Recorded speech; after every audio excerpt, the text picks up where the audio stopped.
В Якутске на территории Русского драматического театра имени Александра Сергеевича Пушкина состоялось празднование Дня русского языка. В рамках мероприятия собравшиеся возложили цветы к памятнику поэта. А артисты театра, дипломанты, лауреаты республиканских конкурсов чтецов, воспитанники дошкольных учреждений стали участниками праздничного концерта.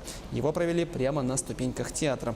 Проректору по научной работе Якутской духовной семинарии вручили премию главы республики в области сохранения, изучения и развития родных языков за вклад в изучение и развитие русского языка.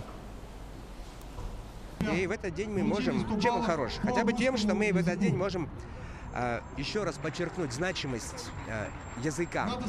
Не только русского, вообще значимость языка в общении, в том, чтобы налаживать мосты, дороги друг к другу, пути друг к другу, в том, чтобы развивать наше искусство, литературу, поэзию.